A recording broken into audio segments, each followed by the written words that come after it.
Possiamo partire allora? Sì, perfetto. Allora, buonasera a tutti, benvenuti a tutti voi. Quest'oggi siamo qui per presentare questo libro, Il coraggio di ripartire, qui con la nostra presidentessa Fiorella Pallas. Buonasera a tutti. Buonasera. E abbiamo anche l'onore di ospitare qualche personalità importante di questo progetto di 100.000 ripartenze, quindi Riccardo Miazzo. Ecco, buonasera a tutti. Ok. Dopodiché Rolf Trevisan, ok, e Claudio Manca. Buonasera. Allora, Fiorella, raccontaci un po', Il coraggio di ripartire. È un libro che ci dà speranza, no? In questo momento, insomma, dove... È l'ultima a morire, si dice, no? Esatto. Spiegaci un po', intanto, com'è nata l'idea di scrivere un libro e soprattutto questa realtà, questa associazione 100.000 ripartenze, di cosa si occupa e in che contesto si colloca.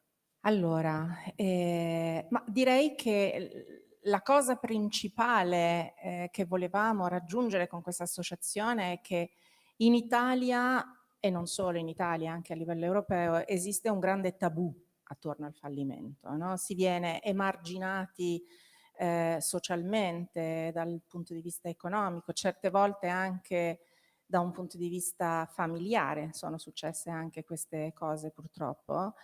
E quindi ripartire diventa difficile, c'è uno sguardo sull'imprenditore non sempre facile da superare. Winston Churchill diceva: il successo non è mai definitivo, il fallimento non è mai fatale, ciò che conta è il coraggio di ripartire.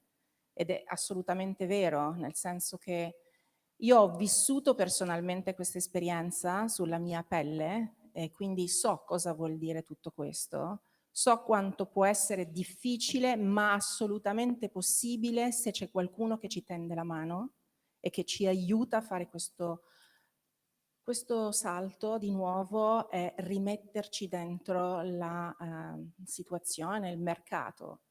Credo che in questo momento, tra l'altro, siamo in un momento molto particolare, Certo.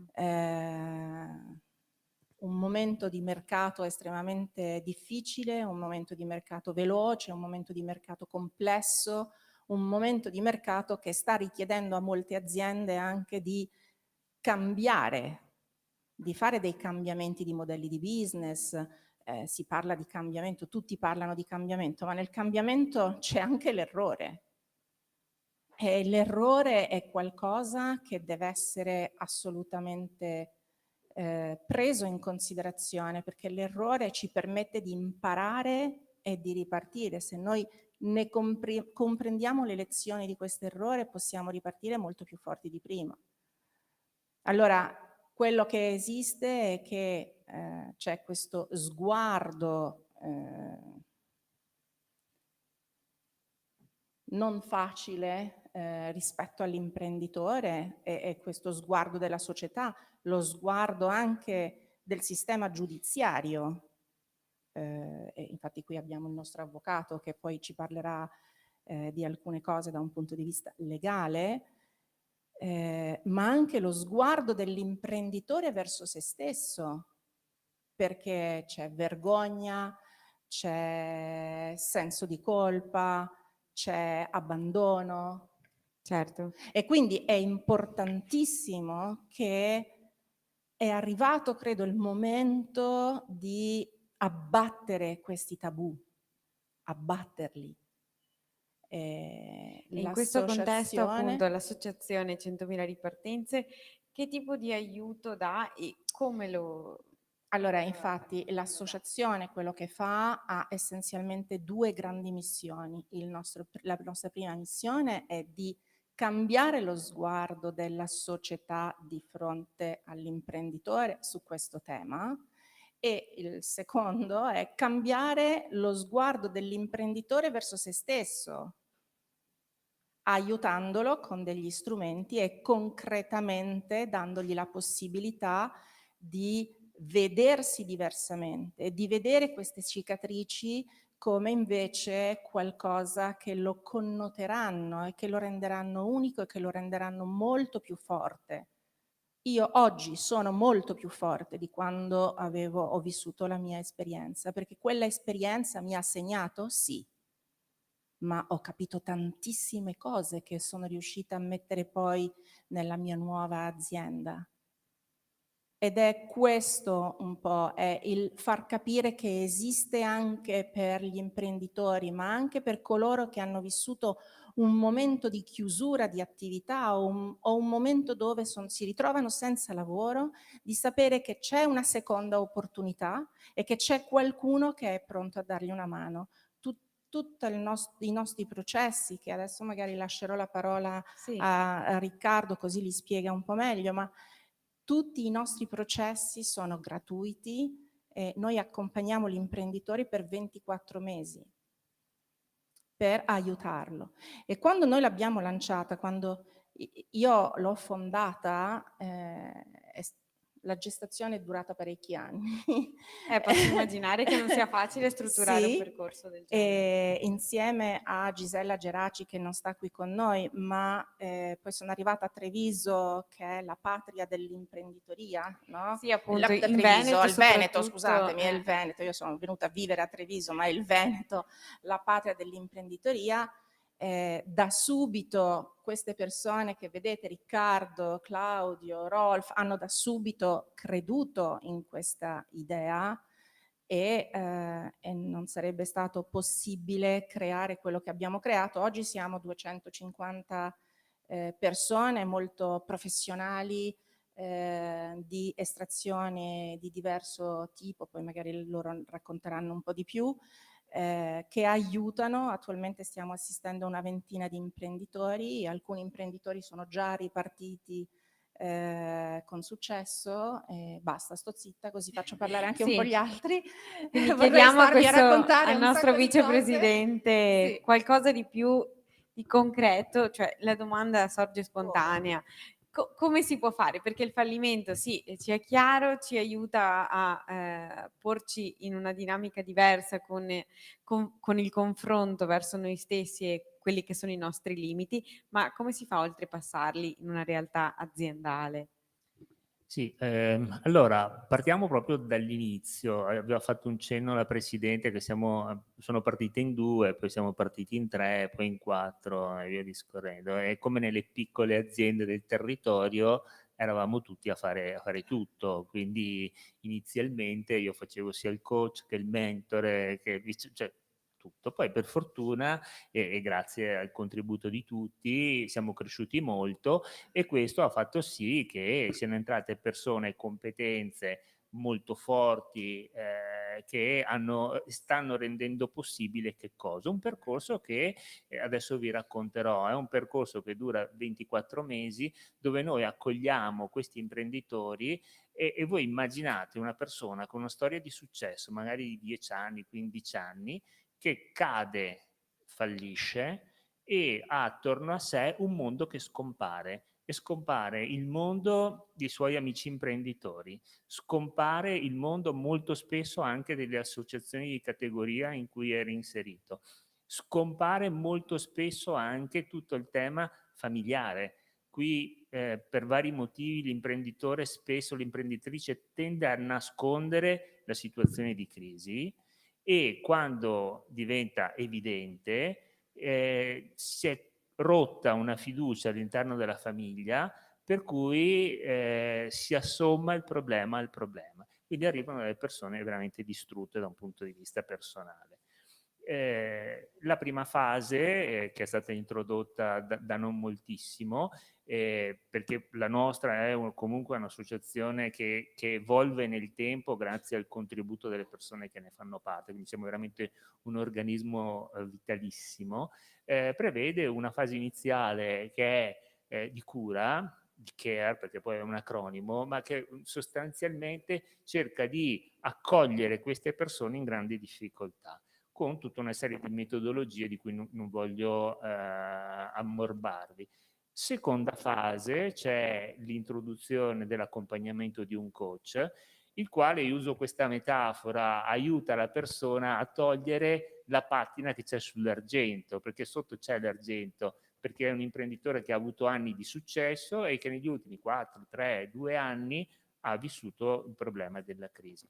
Quando questa attività di lucidatura dell'argento si sta per concretizzare e definire, a quel punto entra in campo la struttura che è coordinata da Claudio Manca, che è quella dei mentori e che ha la finalità di concretizzare l'esperienza e quindi rendere possibile la ripartenza dell'imprenditore.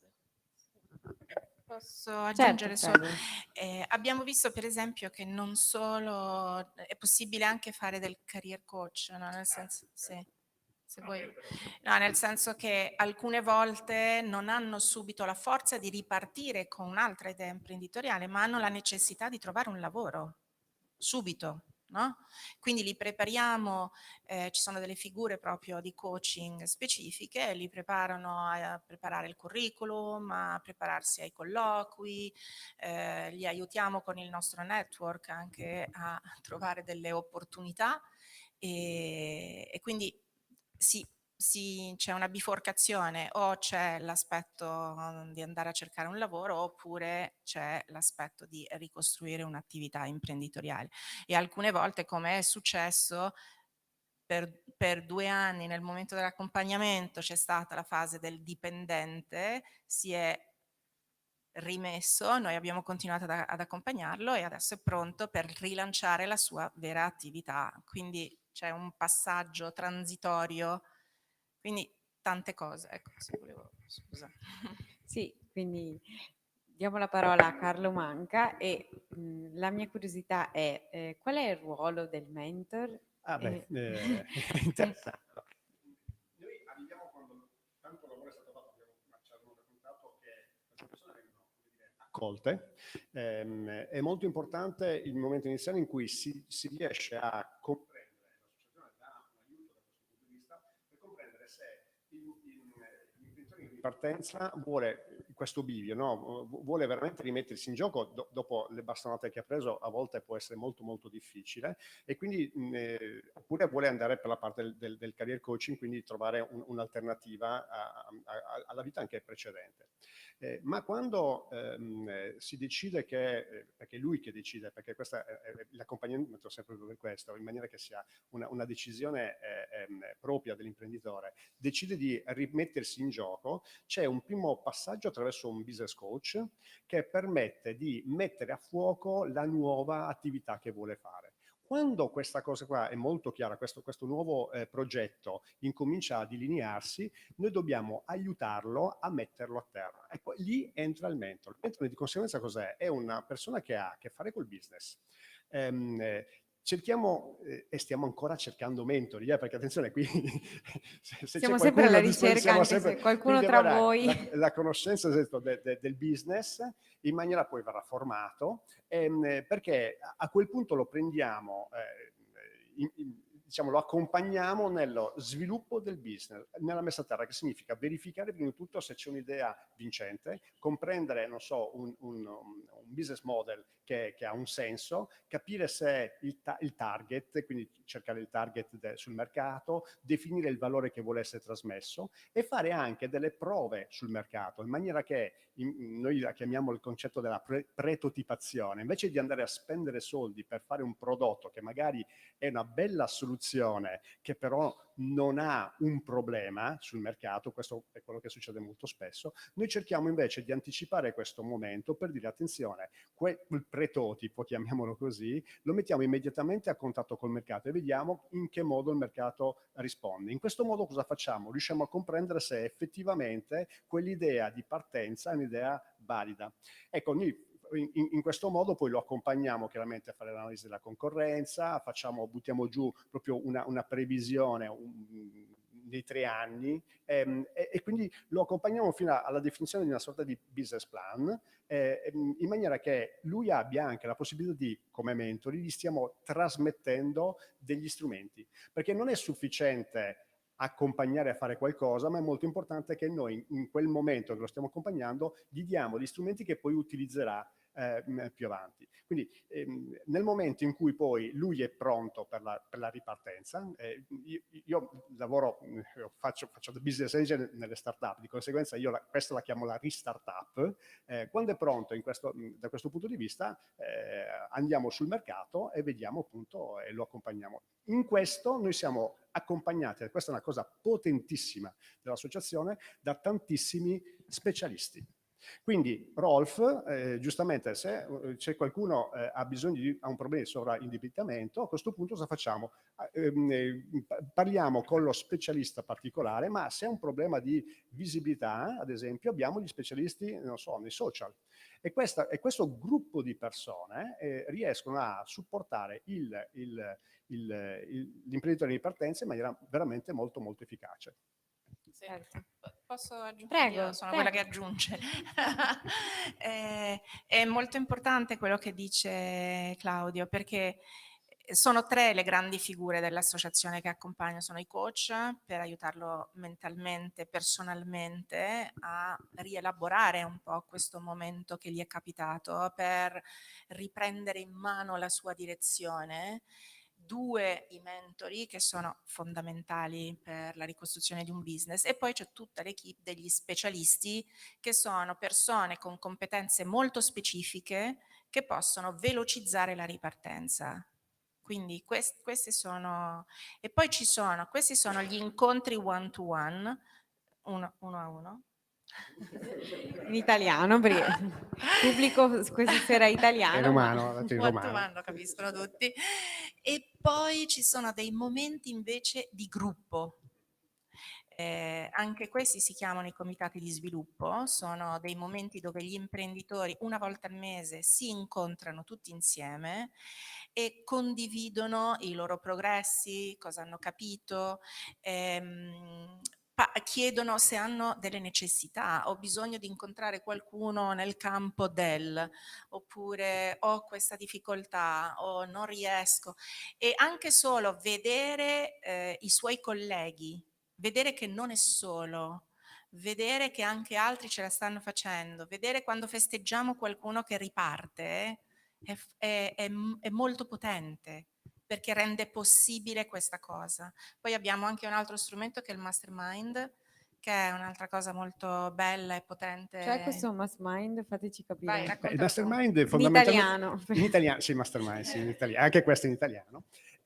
Fondamentalmente nel percorso di mentoring a un certo punto succede che ci sono delle questioni che sono difficili da affrontare per il singolo, magari anche per il mentore, non sono così banali. Allora abbiamo questa opportunità per cui dedichiamo una di queste sessioni in cui ci sono tutti quanti, ci sono i mentori, i coach e anche gli altri imprenditori di partenza, e stimoliamo il mentore che segue l'imprenditore di partenza, stimola l'imprenditore a formulare una domanda.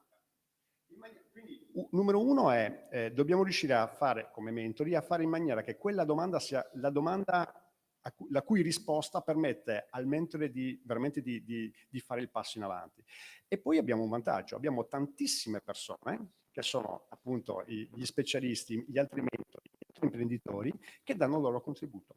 Quindi è come se quel problema che in quel momento è soltanto di quell'imprenditore raccoglie tantissimi punti di vista. E questi punti di vista poi vengono raccolti dall'imprenditore, che poi in maniera separata li analizzerà e cercherà di trarre da tutti questi punti di vista la via che è quella più opportuna. Ed è potentissima questa cosa. È un processo molto maieutico, sì, no? sì. È un processo dove veramente si cerca di far uscire fuori tutta una serie di sì, di scoperte. Esatto. No, perché alla nostra Presidente piacciono le citazioni in inglese, allora io faccio il traduttore dall'inglese all'italiano. Sì, non so più cosa stavo per dire. Allora, Era il coglierei processo l'occasione socratico, no? per Del conosci te sottrarle il stesso. microfono. Va bene, sì. Uno dei nostri Così non interviene Ecco, più. allora passiamo, diamo la parola. Prendo il suo, così poi non fa Esatto. l'intervento, tipo aggiungo una cosa. Se lo tengo io. io questa. Allora, no, ci tengo solo a dire una cosa relativamente agli esperti che qui in qualche modo rappresento. Questo è giusto dirlo anche da un punto di vista così di correttezza deontologico. Da statuto noi non assumiamo incarichi da parte di questi imprenditori, quindi per noi non è un'attività professionale. Noi affianchiamo gli imprenditori eventualmente nel dialogo con i loro professionisti, se ne hanno, lo agevoliamo perché talvolta i loro professionisti per questioni di tempo non hanno modo di spiegare ogni passaggio, ogni dettaglio, poi gli aspetti sono spesso complessi, eccetera. Noi facciamo un po' da collante, interveniamo quando su specifiche richieste o problematiche possiamo dare un nostro contributo. Ecco, questo ci tenevo a dirlo. Poi ci tenevo a dire un'altra cosa che forse proprio da questa sala dovremmo cominciare a non parlare più e non usare più il termine fallimento, che ancora Che già non ci piace, è un po' un che termine vecchio. esatto, perché lo stiamo ancora utilizzando, ma è di fatto già superato anche dalla normativa, perché proprio l'anno scorso è entrato in vigore il nuovo codice della crisi d'impresa, un testo unico che raccoglie tante normative che prima c'erano, dal sovraindebitamento, la legge fallimentare, eccetera, e forse una delle cose interessanti è stata quella di sostituire il termine fallimento con il termine liquidazione giudiziale, che di per sé può sembrare un formalismo o solo un aspetto così lessicale, ma che in realtà non è solo questo. Lo spirito, un po' tradotto anche dalla tendenza europea, è quello di togliere, eliminare questo concetto, sei un fallito, per cui il fallimento ha inevitabilmente, è inutile che non ce lo diciamo, questo effetto stigmatizzante, no? La persona fallita viene considerata un fallito nella vita, mentre liquidazione giudiziale vuole avere un'accezione di chi in attività imprenditoriale può, quasi fosse un evento, diciamo così, naturale, non direi, però senz'altro una cosa che può capitare nella vita imprenditoriale, è quella di incappare in un'azienda che non ha funzionato, in una realtà che non è riuscita e che però non preclude la ripartenza. Quello che ho trovato in 100.000 ripartenze, quando proprio agli inizi, agli esordi ho deciso di farne parte, è che è stata diciamo, è un percorso all'avanguardia, perché quello che la legge ha cercato di introdurre, togliere questo effetto stigmatizzante, era ciò che 100.000 ripartenze faceva già 5 anni fa, quando io l'ho conosciuta. La nuova norma ha introdotto tutta una serie di strumenti per agevolare la soluzione di chi si trova in una crisi di impresa e una serie di strumenti per agevolare la ripresa dell'attività aziendale, però forse qualcosa o molto, come dice Fiorella, ci sarebbe ancora da fare per chi invece purtroppo non è riuscito a prevenire il fallimento, è incappato in questo evento e non ha strumenti per ripartire, perché le banche, lo sappiamo, non danno più respiro, parliamo di altri imprenditori o di strumenti che non si riescono ad attingere, finanziamenti che non si riescono ad ottenere, per cui la ripartenza fino ad oggi è dovuta spesso ricorrere attraverso dei prestanome, un familiare. Questo è il livello oggi della situazione dell'imprenditoria in Italia, ed è un peccato, perché questi imprenditori, molti di questi, avrebbero delle idee, sarebbero delle risorse importantissime, ma non si riescono ad esplicare, ad esprimere, perché purtroppo nessuno li segue, nessuno li appoggia, salvo 100.000 di euro. Sì. Beh, no, io ho una domanda, se può. No, il ruolo del consulente esperto, come viene collocato? Cioè, proprio nella pratica, quali sono le esperienze che le è capitato a cui le è capitato di interfacciarsi nella realtà aziendale? Allora, tocca rispondere a me, non ti posso dare neanche... Uno per volta. Allora, come dicevo prima, il nostro è diciamo un affiancamento dell'imprenditore, per lo più a chiamata, perché ha un suo mentore e ha, oltre al coach, il mentore spesso è il nostro interlocutore, perché ci propone la problematica e quindi noi cerchiamo di dare un supporto.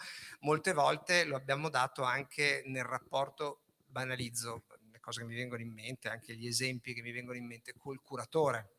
Il curatore fallimentare, cioè quel soggetto istituzionale che è stato nominato dal tribunale e che è colui che gestisce la precedente realtà imprenditoriale, la società che è stata oggetto di fallimento, ha tutta una serie di logiche e di regole anche nel rapporto con l'imprenditore, che per un imprenditore che è proiettato sulla sua ripartenza, sul cercare di ricostruirsi una vita, non sono spesso non sono comprensibili o comunque non sono gestibili, per cui noi lo aiutiamo ad avere per esempio un dialogo che sia anche virtuoso con la curatela fallimentare. Certo. Sì, perché talvolta credo che la vera problematica, dell'azienda o comunque dell'imprenditore che vuole chiedere aiuto, ma non sa a chi chiedere aiuto, Esatto, giusto? esatto. Cioè, Quindi quindi molto il spesso ruolo Tante forse cose che si possono fare e che spesso non si sa, no? esatto.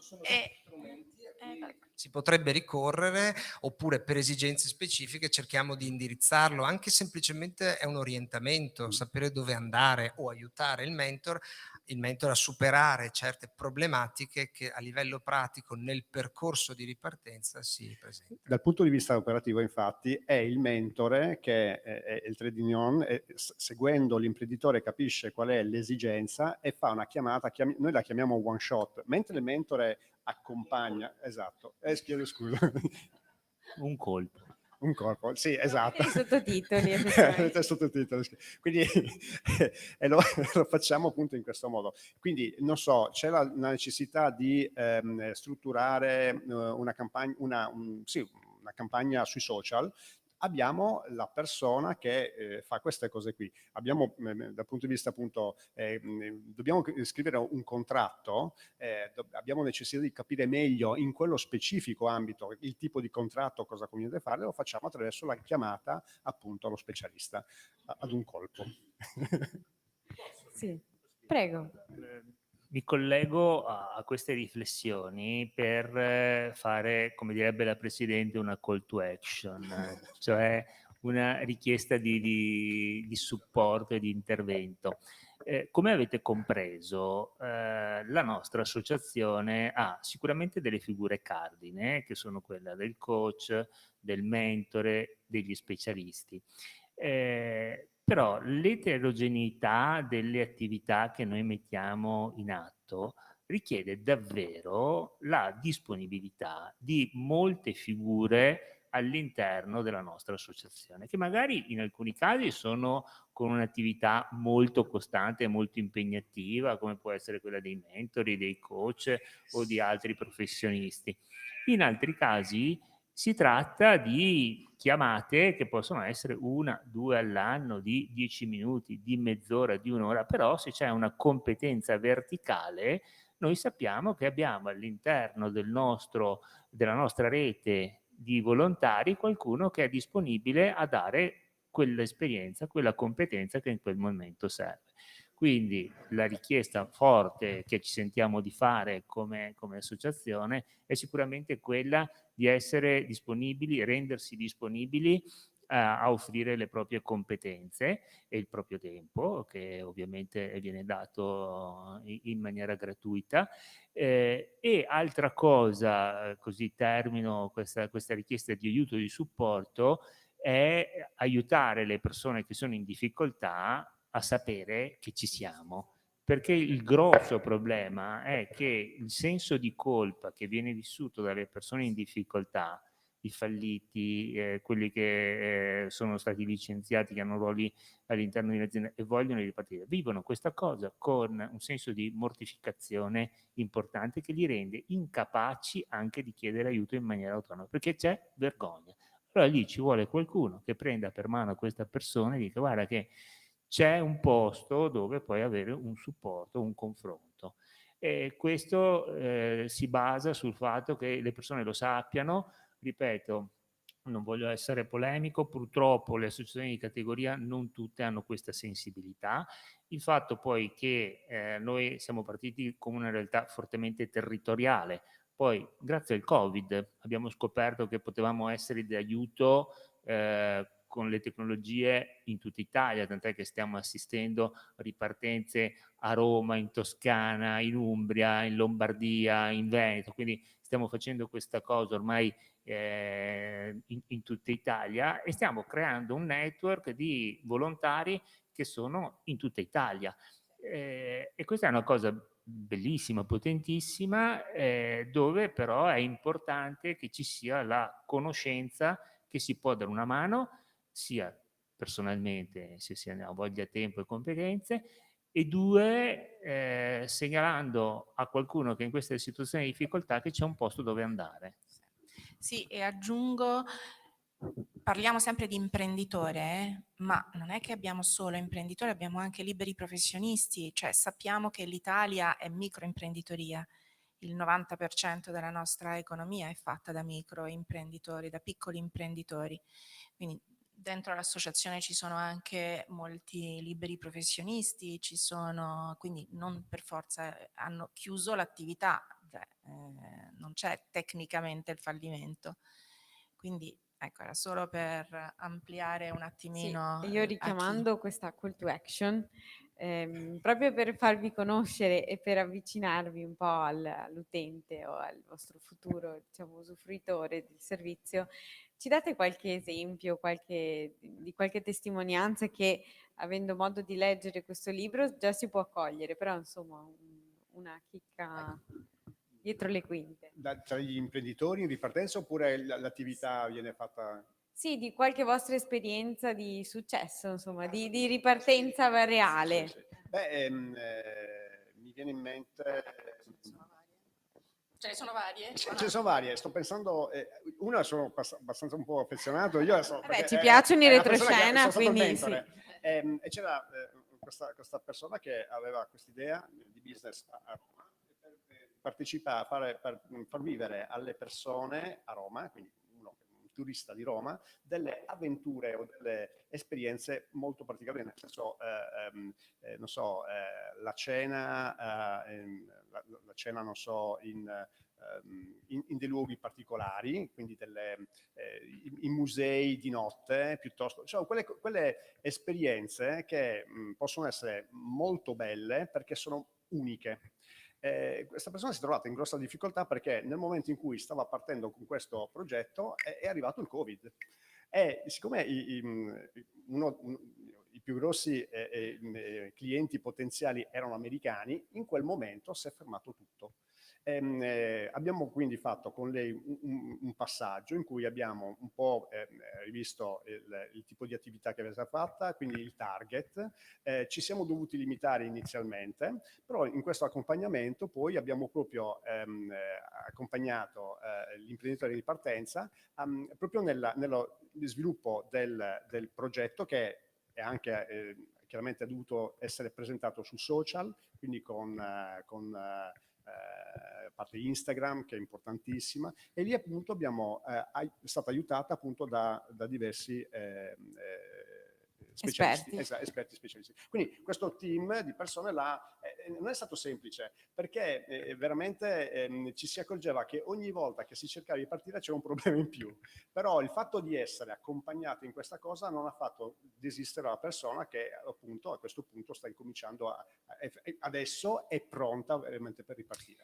Sì, la cosa particolare della nostra associazione, come diciamo sempre ad ogni imprenditore libero professionista o persona che viene a chiederci l'aiuto, è che non avrà a che fare con una singola persona. Siamo una famiglia, siamo una community di persone che hanno tanta competenza e tanto cuore, no? Perché quindi tutte le persone che sono entrate in questa associazione, che stanno facendo da volontari, stanno dando tantissimo tempo a disposizione, vedo che Però abbassano tutti la testa. Sì.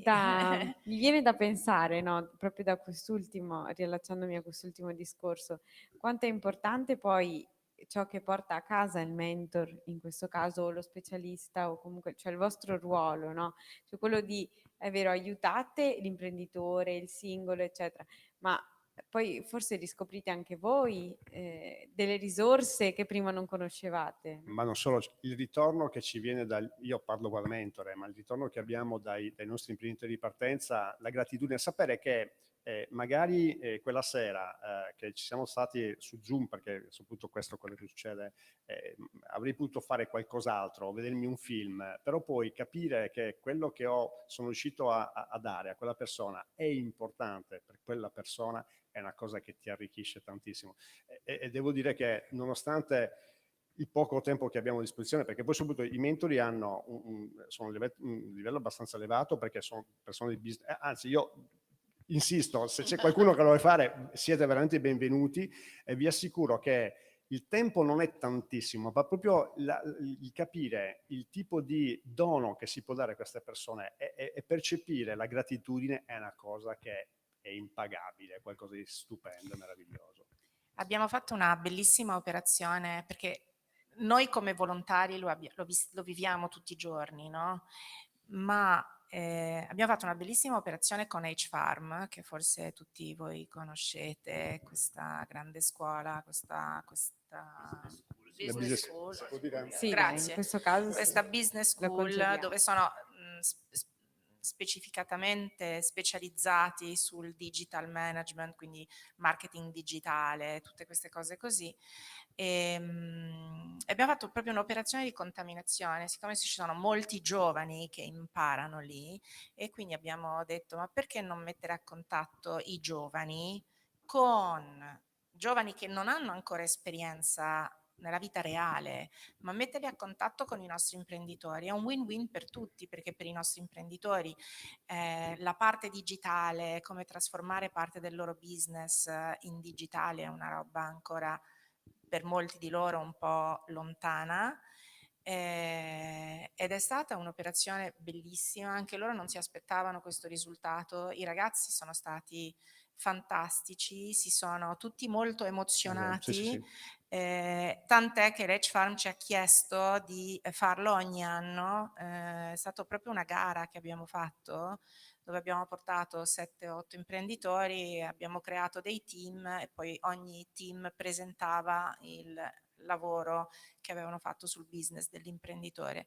Ma devo dire che ecco, anche i ragazzi sono stati molto toccati da questa esperienza, perché hanno sentito di poter lasciare un segno in qualche modo, che non era sui libri, che non era il caso di studio, ma che era per una persona, e che gli davano realmente qualcosa di importante per quella persona.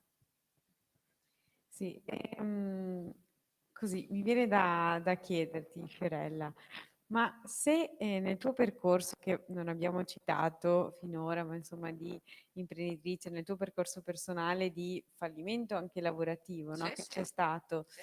come pensi ti avrebbe aiutato 100.000 ripartenze se fosse esistita? Non credo che l'avremmo aiutata, questo mi sento di dirlo con certezza. Nel processo di Non selezione si sarebbe ce l'avremmo scartata sicuramente. 100.000 ripartenze è esattamente quello che avrei voluto per me. È esattamente quello che avrei voluto per me, perché quando io ho dovuto chiudere i battenti della mia azienda nel 2010, ero in un momento di separazione anche personale con il mio marito, avevo 2 figli a carico, ero indebitata fino al collo con le banche, quindi è stato un momento, un tunnel un po' buio, e se non ci fossero state delle persone a tendermi la mano, a rimettermi un attimino in bolle, a farmi capire che comunque è possibile ripartire, non so se oggi sarei stata qui davanti a voi. Questo ci aiuta a capire quanto è importante il vostro Beh, è contributo. proprio questo il sogno. Vorrei che mai più nessuno avesse vergogna di vivere questa esperienza, perché questa esperienza è un'esperienza di una grandissima ricchezza. Oggi io mi sento più ricca grazie a questa esperienza, mi sento più forte grazie a questa esperienza, e sono sicuramente molto più coraggiosa rispetto a questa esperienza, perché avendo passato la prova del fuoco, oggi posso forse osare anche di più. Sì, si è sicuramente più consapevoli, no, delle proprie capacità e dei propri punti di forza. Leggevo proprio l'altro giorno l'intervento del professor Recalcati, comunque sull'elogio del fallimento, quanto è importante proprio esperire la realtà del trauma, no? Io lo vivo in ambito sanitario, cioè quando solo sperimentando sulla propria pelle la caduta poi ci si può rialzare più forti di prima, perché si è più consapevoli di quelli che sono i propri limiti e anche di come eventualmente, grazie alla realtà di 100.000 ripartenze, come superarli, no? Assolutamente. Come farli diventare punti di forza. Assolutamente. Ed è un po' quello che abbiamo voluto raccontare in questo libro, no? Cioè, rispondo adesso alla fine alla tua domanda. Esatto, beh, è uno È un spettacolo po' circolare. è un po' quello che abbiamo voluto raccontare in questo libro. Infatti è un libro scritto a più mano, siamo tantissimi volontari dell'associazione, quindi ci sono dei coach, ci sono degli esperti, ci sono delle testimonianze di imprenditori, ci sono anche testimonianze di l'omonima azienda, la Molinari SPA. Sì. Lui è stato uno delle prime aziende che ci ha supportato e sostenuto, proprio perché il nonno, e questo non lo sapevo neanch'io, il nonno dei fratelli Molinari aveva vissuto un'esperienza di fallimento, ed era in un momento dove si chiedeva che cosa poteva fare, quindi gli avevano anche proposto all'epoca la distribuzione della Coca-Cola. E lui però disse: io ho voglia di fare qualcosa, l'imprenditore si nasce, no? C'è qualcosa dentro, e lui voleva fare, aveva questa sua ricetta e provò a farla, e grazie all'aiuto anche di persone riuscì nel suo intento. Di nuovo, avere un tessuto attorno che può sostenere queste persone è estremamente importante, ed è un po' quello che noi cerchiamo di fare, cercando di ricucire questa maglia preziosa della nostra economia. Beh, io ho una domanda per ciascuno di voi prima di lasciare spazio eventualmente alle domande del pubblico. Che cosa vi ha dato ciascuno di voi 100.000 ripartenze come esperienza, prima a livello professionale e poi anche in ambito personale? Cioè, che cosa? Parto io. Beh, allora, nel mio caso devo dire, io lo dico sempre, non avevo mai fatto volontariato prima. Ho scelto di farlo su quello che era il mio lavoro, quel po' che sapevo lo metto a Sul tuo disposizione. talento, vero Sì, Fiorello? esatto, su un tema di talento. In realtà mi trovavo però, io seguo, nella mia vita professionale seguo società in crisi, quindi mi occupo di crisi d'azienda e ristrutturazioni aziendali. E già prima, e già nella mia vita professionale, mi trovo a rispondere nel weekend o la mezzanotte all'imprenditore cliente che ha delle crisi o che magari ha delle domande o qualcosa che succede, eccetera, eccetera. Ho detto, beh, visto che lo devo fare per lavoro, in quel caso lo faccio per lavoro, lo posso fare anche dando del tempo a queste persone, e come diceva Claudio, la cosa incredibile è la gratitudine di chi sa che non deve pagare questo servizio, ma che vive questo aiuto che gli viene dato come qualcosa che piove dall'alto, e c'è una profonda e sincera gratitudine che chi dà respira e sicuramente ne ha un ritorno da un punto di vista umano, emotivo e anche di crescita personale. Sono esperienze anche conoscere questi imprenditori e il loro mondo, e, oltre a essere, come per me, tutti gli imprenditori, delle persone che hanno delle risorse da dare e da insegnare. Io ho imparato tutto il mio lavoro dagli imprenditori,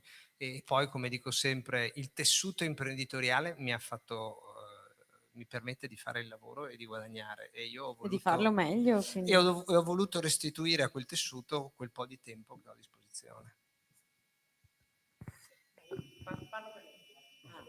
D'accordo. Beh, io l'ho già detto prima, nel senso che poi io faccio anche un lavoro molto particolare, quello il mio lavoro, io ho un'azienda che fa il passaggio generazionale.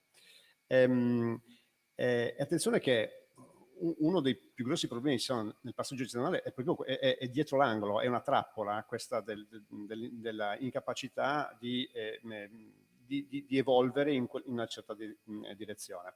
E quindi il fatto di aver conosciuto questi imprenditori mi ha messo di fronte a, perché sono le storie degli imprenditori da cui io ho imparato tantissimo, perché io sono un tecnico, perché tecnicamente riesco a fare delle cose, no?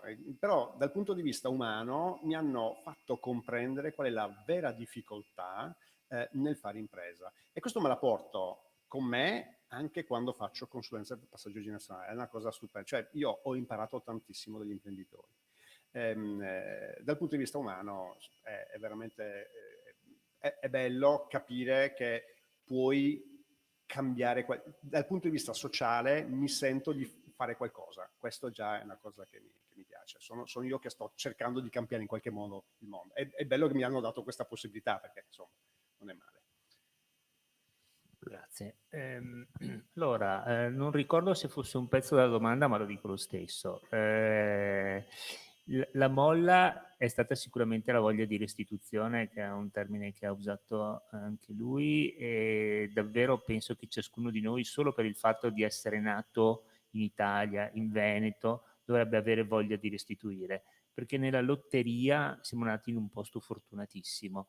Chi nasce in Niger o in altri posti del mondo meno fortunati non ha avuto meno meriti di noi che siamo nati qui. Quindi solo il fatto di essere nati qui dovremmo avere voglia di restituire qualcosa a qualcun altro. Detto questo, da un punto di vista professionale, io mi occupo di consulenza finanziaria e patrimoniale, quindi i miei clienti sono prevalentemente imprenditori che stanno bene, azienda e Florida, eccetera, eccetera. Quello che ho imparato, stando da questa parte, toccato con mano ancora di più, è l'importanza di tutelare il patrimonio con tutto ciò che si può fare in maniera assolutamente corretta in termini di pianificazione patrimoniale e personale. L'altra cosa che invece mi ha regalato l'associazione è sicuramente il poter toccare con mano la gioia di persone che partono nel nostro percorso veramente come dei pulcini bagnati, soli, abbacchiati e senza la speranza, la consapevolezza di poter ripartire, e poi vederli effettivamente ripartire. E l'altra cosa bellissima è la restituzione di persone che continuano a entrare all'interno della nostra associazione con questa voglia di dare davvero un grande contributo a questa missione, che a me sembra davvero importante, perché ricuce delle cicatrici, perché ogni volta che c'è un fallimento c'è una cicatrice nel nostro tessuto sociale e economico, che vuol dire perdita di valori, di competenze e anche di opportunità per chi lavora in queste società. Quindi questo è un po' il coacervo delle mie sensazioni. Sì, io quando l'avete sentito dall'accento che non son propriamente veneta, vero? No. Io ho vissuto a Roma per tantissimi anni e quando è successo quello che è successo con la mia attività stavo a Roma, poi sono ripartita, però è stato il Veneto che mi ha dato la possibilità di io mi occupo di sviluppo personale, sono specializzata nella scoperta dei talenti e devo dire che il Veneto mi ha dato la possibilità di ripartire. Io sono venuta tantissimi anni in Veneto e venivo tutte le volte da Roma perché facevo questi corsi, facevo consulenze nelle aziende, eccetera. E quando sono ripartita e pian piano successe, vi ricordate che ci fu un'ondata brutta in Veneto dove c'erano i suicidi e mi chiamavano per fare conferenze, per raccontare, portare la mia testimonianza che era possibile ripartire ed è lì che quando ho deciso realmente che era arrivato il momento di lanciare l'associazione nel 2018, dicembre 2018, sono arrivata a Treviso con l'intento proprio di lanciare questa associazione, quindi l'abbiamo lanciata poi a giugno del 2019. Quindi cosa mi ha portato? Credo che la cosa veramente, parola che sintetizza tutto, è gratitudine, che è una cosa bellissima perché ti fa anche bene. Personalmente il mio intento, io credo che l'Italia abbia il talento imprenditoriale italiano ce lo invidiano in tutto il mondo. Credo che sia un patrimonio, credo che sia un asset per l'Italia, credo che vada salvaguardato e credo che bisogna fare delle cose e che non c'è ancora abbastanza fatto. Quindi ho tante idee, loro poi mi placano perché poi sono irruenta, voglio fare molto di più. Credo che da un punto di vista legislativo c'è ancora un sacco da fare in Italia, che bisogna cambiare delle leggi, ed è il motivo per cui, non so se l'ho detto, faremo anche la federazione. Non l'ho detto? Ci manca. Sì, perché questa cosa non è che esiste solo in Italia. Siccome mi hanno invitato più volte a Bruxelles a testimoniare, a parlare dello stigma del fallimento, e ci sono altre associazioni in Europa che si occupano di cose del genere, ci stiamo già incontrando e l'idea è di creare una federazione europea per diventare più forti e poter incidere sia da un punto di vista proprio legislativo a livello europeo in maniera più forte, perché credo che lì veramente è la cosa che, se riusciamo a cambiare, aiuteremo moltissimo nella ripartenza. Infatti, se posso, concludendo, dall'esterno, leggendo questo libro, mi ha colto di sorpresa il fatto che la prefazione del libro mi è piaciuta molto, ma in realtà non l'ho capita subito, nel senso, no, non so se chi tra voi l'ha letto, lo leggerà, coglierà questo lato in cui si dice il futuro è ricco e non ci dobbiamo fermare a guardare i nostri limiti o guardare il nostro fallimento, ma dobbiamo essere aperti a ciò che verrà, quindi accettando l'idea di non averne il controllo. E io questa cosa non l'ho capita inizialmente. Successivamente, leggendo il libro, le esperienze, anche conoscendovi, ho colto l'idea che in realtà il futuro, cioè di questa associazione, secondo me, è proprio quello di, infatti si chiama 100.000 ripartenze, non 100.000 fallimenti. Cioè quello di agire bene, agire prima e meglio per prevenire quello che è il fallimento, cioè senza, chiaramente, togliendo tutti gli stigmi e quant'altro, ma il futuro è proprio quello di andare oltre quello che può essere il fallimento, cioè non esiste in realtà il fallimento, no? Cioè è così, è È un un'idea che errore. abbiamo noi. È un evento, è un errore dal quale si impara.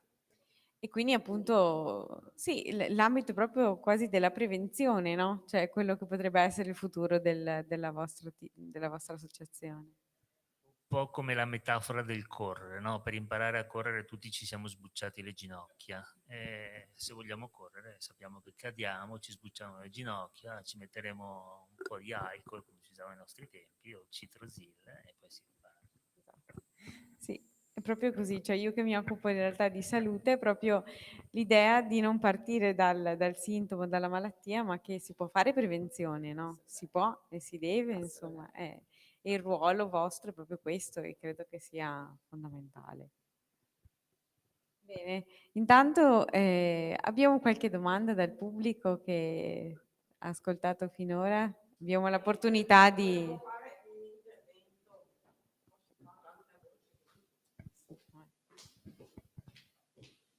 Intanto buonasera. Buonasera.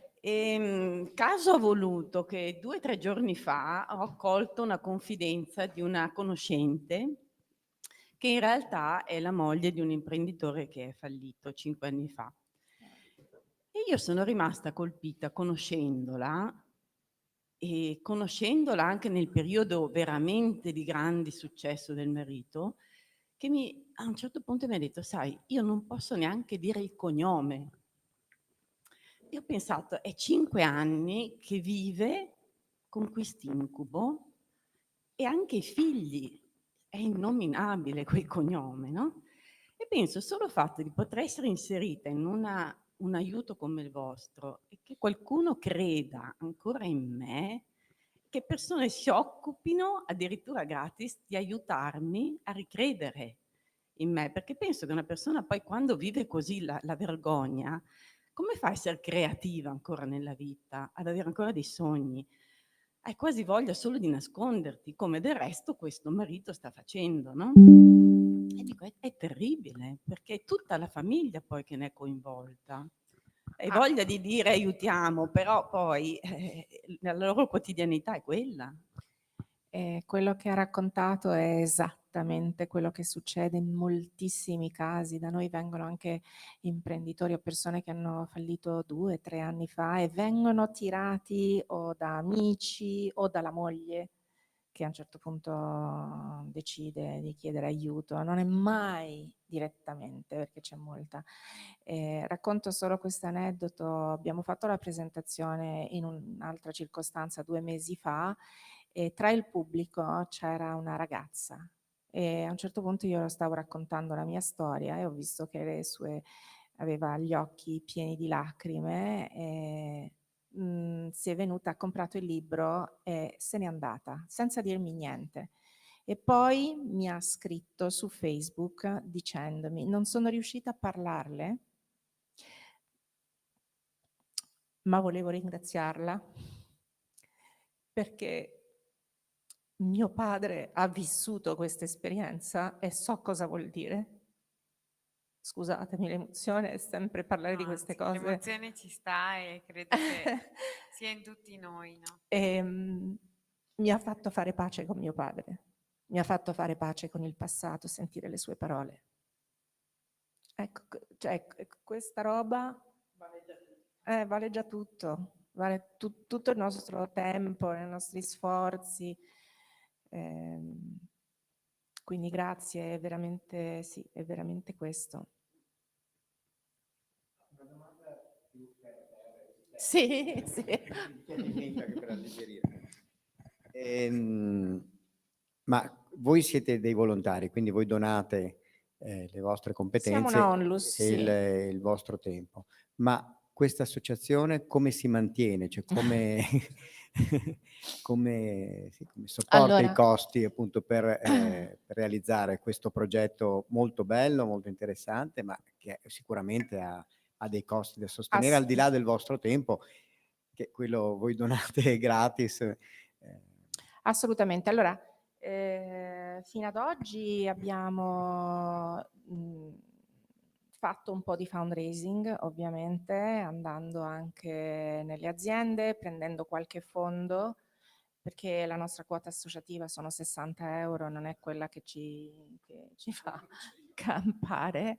Chiaramente dobbiamo sviluppare una migliore strategia ed è veramente la cosa sul quale adesso ci stiamo un po' più focalizzando per andare nelle aziende e far comprendere. Credo che questo è un momento particolare per le aziende, anche perché per le aziende che hanno dipendenti, sempre di più in questo mercato, dare la possibilità anche ai dipendenti di fare un'esperienza del genere, vedendo a fare una sorta di stage, passatemi l'esperienza, di stage nell'associazione, gli fa comprendere in modo più chiaro il concetto di resilienza, che è estremamente importante. Quindi credo che sicuramente dobbiamo sviluppare un pochino di più tutta la nostra strategia di fundraising e anche lo scopo, adesso stanno arrivando un po' di fondi e quindi dobbiamo anche in questo momento andare a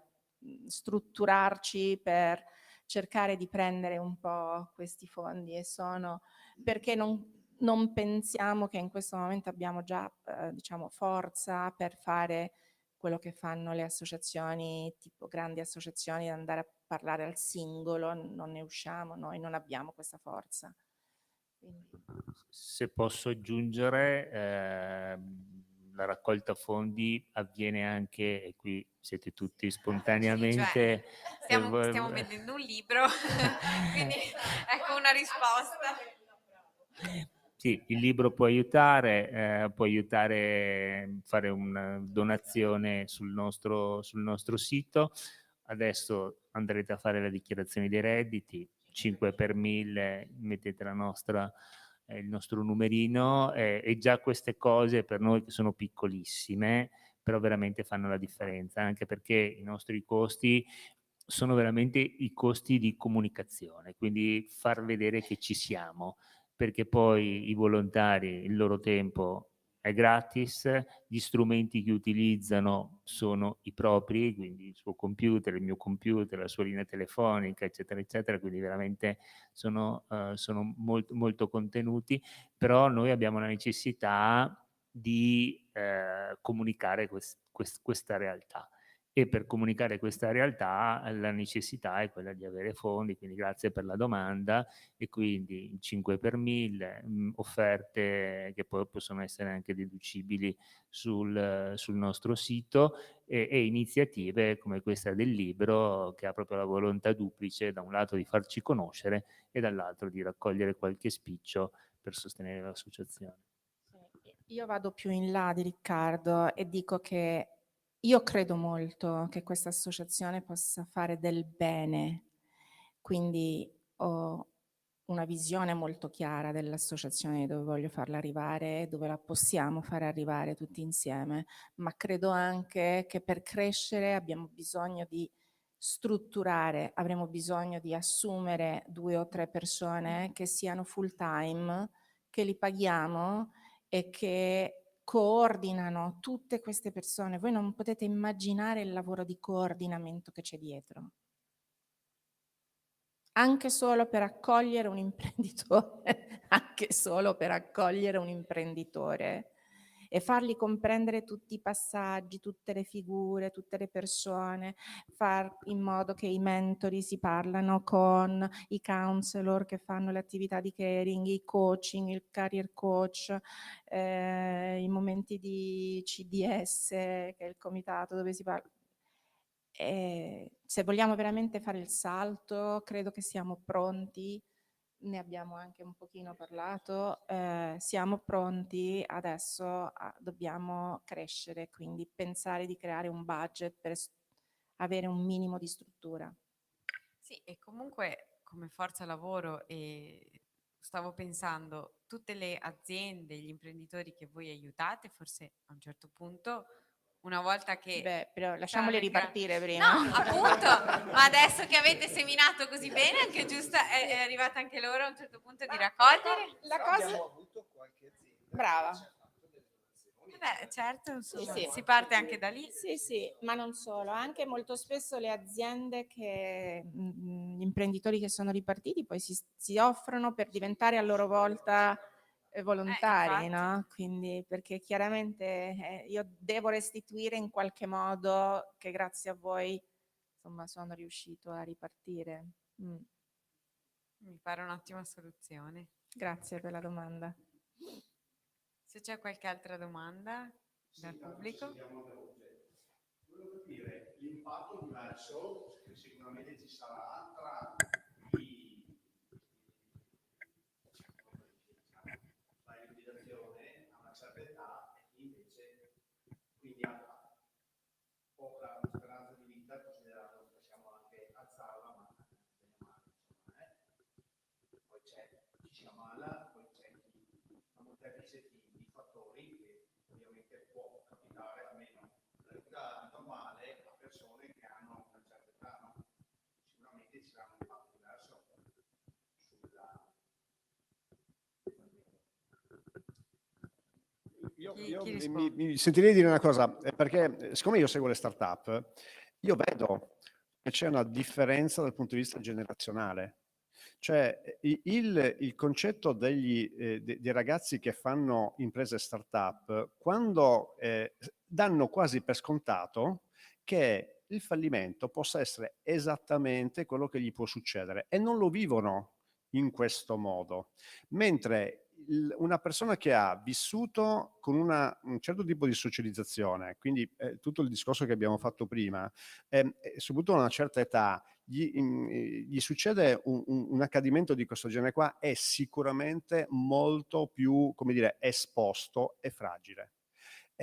Però io vedo che ci sono delle persone che hanno un'età che non sono dei ragazzi, però comunque riescono a trovare delle risorse. Secondo me noi dobbiamo fare questo, essere dei catalizzatori, perché in realtà la persona poi che ha questo passaggio, se riesce veramente a riattivarsi, in realtà si apre una finestra per il futuro. Poi il futuro deciderà lui, quanto durerà, però sicuramente a qualcuno che lo sta accompagnando in quel momento, e magari quell'accompagnamento è anche per dire va bene anche così, però è una cosa che deve essere fatta. Il problema è con chi lo stai facendo, se c'è qualcuno che ti dà una mano. E questo secondo me il punto forse più importante di tutti: non lo fai da solo, ecco. Mentre i giovani sono già più propensi al fatto: parto, però posso anche finire, mi spengo e poi parto con qualcos'altro. Ma è proprio una mentalità diversa, molto più forse anglosassone. La startup, già chi fa startup ha una mentalità più verso gli americani. Esatto. Quindi in America chi fallisce è figo. Allora il discorso è questo. Cioè, cos'è che rende il fallimento negli Stati Uniti una cosa positiva e qua no? È l'aspetto giuridico? È l'aspetto che si trova più lavoro? È l'aspetto Socioculturale. Sì, è culturale, sì, è culturale. C'è un tema di calvinismo, noi qui abbiamo una cultura diversa e sicuramente questo ha il suo impatto. Quello che però dobbiamo in qualche modo fare, scusate, i conti con noi stessi è che le culture ormai si stanno sempre più intersecando fra di loro e devo dire che la cultura che possono avere i nostri figli non è la cultura che avevamo noi, è la cultura che avevano i nostri genitori e quindi immagino e penso che ci sia proprio un'evoluzione di cui tu ne sei assolutamente testimone. Rispetto però a tutte quelle generazioni che questa mentalità ancora non ce l'hanno, noi dobbiamo avere la consapevolezza che c'è bisogno di dargli una mano. C'è bisogno di dargli una mano dal punto di vista di mindset, ho usato una parola inglese, mentalità, di mentalità, grazie. C'è sicuramente anche un tema di aiutare a fare una riconversione da un punto di vista delle competenze, dove una persona che fallisce non è in grado di farlo in autonomia. Quindi c'è bisogno di qualcuno, gli specialisti ad esempio, che siano in grado di dargli quelle competenze per riaffrontare un percorso di ripartenza che sia o come imprenditore o anche semplicemente come dipendente, riprendendo dei valori, delle competenze che ci sono, ma aggiungendone altre che oggi sono indispensabili, perché se uno come imprenditore non ha mai usato un file Excel, che è una banalità, ma come dipendente ha le competenze per poter essere un ottimo dipendente, però un pezzo del suo lavoro è utilizzare una tabella pivot e ci vuole qualcuno che gliele insegni e chi gliele insegna ci sono i nostri volontari che lo possono fare. Anche perché, rispondendo alla domanda, il concetto anglosassone americano del fail fast non significa necessariamente che sia quello giusto.